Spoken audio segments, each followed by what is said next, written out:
The people them say, oh, them like how me I get straight to the point, and I'm doing just that. JPS, I go come down. VYBZ Kartel state lawsuit begins, and Masicka for Gaza concert. We have these and other stories coming up in the segment where people stay tuned and audio will be provided. Welcome to Virtual TV Vlogs. You understand? Alright? Yeah, do me a favor, my people. Alright? Like the video, get this video to 1,000 likes. Share the video, my people, and also subscribe to the channel. Alright? Yeah, because this is the new direction. But don't worry, Virtual TV Entertainment is still very up and active. Later, they're going to drop a video upon that to phone. You understand? Alright? Now we take the stories in their relevant orders, as it's now very clear that the state has to pay, and in according to the words of Renita Adams, dearly, dearly, dearly. Alright? So, my people, of course you know, it is Prayer Tuesdays. Virtual TV prays that you continue to have a great day, and remember, your prayer life rules your entire life, my people. Isaac Buchanan says VYBZ Kartel is protected by the Constitution and tax compensation. Everything what I say will be provided on the screen, as you know. You understand? Quickly, we're going to get into the main stories now. VYBZ Kartel's lead attorney Isaac Buchanan sat down and had a chat with Lisa Evers of Fox 5 on the last episode of Street Soldiers, shows which is jointly done by Hot 97. Now, the interview which surrounds VYBZ Kartel's release and future plans was published yesterday. Now, he says, and I quote, "I knew that the conviction was unsafe. I knew that this was something. I think I was ordained to do it. Right? I believe in God," Buchanan says as he recalls his journey. Remember when a heap of people did I say, oh, him chat too much, when everybody did up on social media call him low sat instead of ISAT, or them did I call him iSprat. They thought the mission was ultimately going to be a failure. Well, look what happened now. Victorious, Isaac Buchanan has now become one of the most notorious lawyers in Jamaica by single-handedly releasing VYBZ Kartel from prison. You understand? Now, when asked whether or not VYBZ Kartel would seek compensation after not being given a fair trial and was subsequently acquitted, Buchanan answered by stating that the team was awarded costs as it relates to their recent court proceedings, including the appeal at the Privy Council. Which leads me to ask you this question. Should they proceed with this lawsuit against the state? Right? Now, without answering the question directly, this is what he said. He expressed it directly that the Jamaican people would not be able to cover the burden. Listen, the money where VYBZ Kartel want is so much that they are saying and taking into consideration that the money is so big that Jamaica couldn't pay Kartel. No way, shape or form. 13 years out of a man's life. The money was discussed, and obviously they know what they're aiming for. But it is so huge that they're saying that Jamaica can't afford it. Yeah, make that sink in for a little bit. Ensure say I like the video, my people. See? Now, he went on to state that the DJ is going to make way more money in the future. So if Jamaica can't pay Kartel the money way more, how much more money so am I going to make? You understand? So he's saying that no, because Jamaica cannot afford to pay the entertainer. No way, shape or form. As a matter of fact, he states that VYBZ Kartel is a national treasure, and instead of trying to break the Jamaican people and the system, it's better he looks out for the Jamaican people and just let bygones be bygones. That's what I'm getting right now based on this interview that was conducted. You understand, my people? Zine, because this situation now basically has now become a very serious one. So they're saying that if they were to pursue legal action against the state, it would have been a burden on taxpaying citizens of the country. No doubt about that. So that's what he says right now, and that answers the question on whether or not they will pursue legal action against the state, which is very much within their realms to do so. Yeah. Some people, we're not going to waste no more time. We're going to move on in the segment and then get to this now. The talks are over. Everything is said and done. Philip Alwell has been making talks. But it is now that the Jamaica Public Service has made the recent spike. Oh, but that's going to make you know. Alright.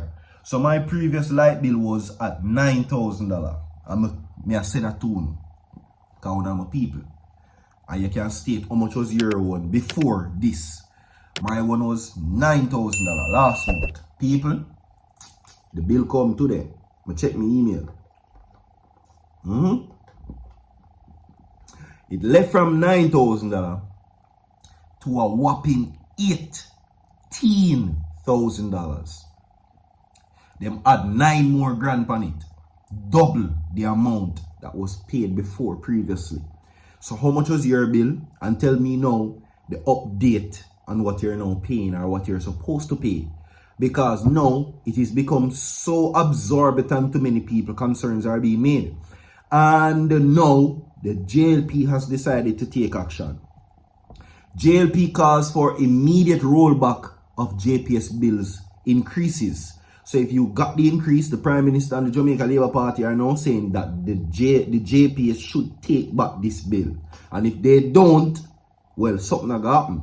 So they are saying that the increase in the people's them light bill, because many people never have light during the whole crisis of the hurricane, it is not fair for Jamaican people to pay an increase.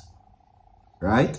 But me go make Uno listen. They have to now pay. Listen to this. We have heard JPS citing a temporary increase in their cost of fuel while the increases have been applied to electricity bills. However, in the circumstances of a natural disaster, which caused many to be without electricity for a long time, we are of the view that it is unconscionable and unacceptable to impose such onerous additional costs on the people of Jamaica. Enough is enough.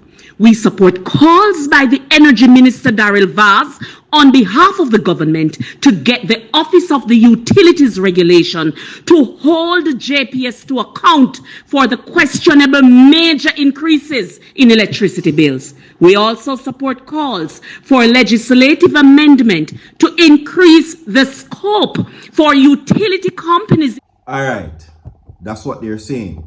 Now, the Jamaica Labour Party is calling for the Jamaica Public Service Company to immediately roll back the increases on customers' adjusted electricity bills. Now, JLP spokesperson Kerencia Morrison said in a statement released that to the media, which is today reports that the JPS has applied the objectionable increases to the bills of some consumers who have not had electricity for several weeks. In particularly, it is disturbing. Morrison urged the JPS to exercise good conscience and immediately roll back the increases, even as she has called for the legislative change to allow for greater oversight of the entity. But I'm telling you something. You see, anyhow, JLP find a way to get another lighting company in Jamaica and another water company. Well, not water. Another lighting company, them win election. Win. Fly gone. You understand? It might not be your favorite party, but I just tell you, them win. Them win. Now, we have heard JPS citing temporary increases in their cost of fuel, why the increases have been applied to the electricity bills. However, the circumstances of a natural disaster, we are of the view that it is unconscionable and unacceptable to impose such erroneous additional cost on the people of Jamaica. Enough is enough. Morrison, who is also the Member of Parliament for Northeast St. Catherine, said the JLP supports efforts by Energy Minister Daryl Vaz to get the Office of the Utility Regulations to hold the JPS to account for the questionable major increases of electricity bills. So they must say, take it back or else. No, excuse me. Now, it said that the fuel charge on August bills were $32. Well, yeah, $32, and that was basically per kilowatt, compared to 24 in July. Now, the billing exchange rate on bills moved from $156 to $157 in August. Impossible is what they're saying. Come down now, JPS. And we're not going to waste no more time. We're going to get into the other stories. You understand? Masicka. No, Masicka has remained relatively silent for this entire ordeal with VYBZ KARTEL. No, I must say, everybody knows that I am a supporter. I listen to VYBZ KARTEL music.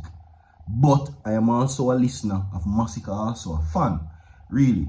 And I am hoping, speak it into being, that he's there and everything good between him and VYBZ KARTEL. I'm not gonna lie, because Masicka was once crowned the prodigy that was going to take over the space by VYBZ KARTEL himself. So I hope that still stands.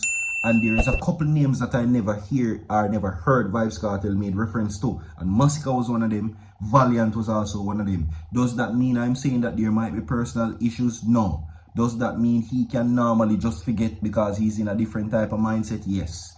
But I'm saying also that it would be pleasing to a lot of persons if the My Dogs Them Have to Live song get to perform live for real this time. More to come. Stay tuned. Don't go nowhere. Like and share the video. So forward.